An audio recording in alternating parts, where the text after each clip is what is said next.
lumabas ba ang pagkaurduha mo kahapon pagkatapos na bunyag ang lihim sa isang post sa Instagram? Siguro, unahin ko yung first.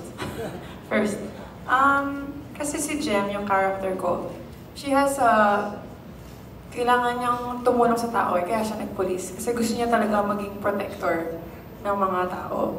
And I think, bilang descendant siya ni Orduha, doon niya magagamit yung kapangyarihan ni Orduha is to help people. And, yung pangalawa, yung strength, yung pagka-strong ni Orduha. Yes. Tsaka, queen si Orduha eh. So it's her job to protect her people and decide what's best for her people. Yes. So, dun, I think, pag sinusuot niya yung, ano tawag yung direct dun sa hindi yung cuffs. Okay. Yung cuffs ni Orduha yung naka Jem eh. So, pag suot niya yun, feeling niya mas magagawa niya yun para sa mga tao. She'll protect them and do what's best for them. Okay. So, naging strong ka pagkatapos yun ba ang strength na nakuha mo nung nakita mo yung lihim na nabunyag kahapon sa post sa Instagram? I'm happy for everybody. Everybody's happy and that's what's important. So. Okay. Kahit medyo na-bash yung isa, no?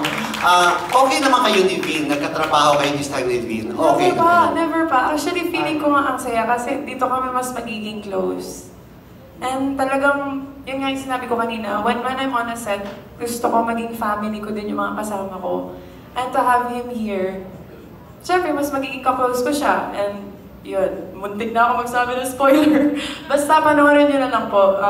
Maganda yung magiging twist ng kwento kasama si Vinton. Okay. Lasa lang, pahirit, pasensya na ha. Kasi nga, well, yung girl nababash, tinawag na kabit, ganyan-ganyan. Okay. Anong reaction mo doon? I'm happy for everybody. Happy ka rin for her?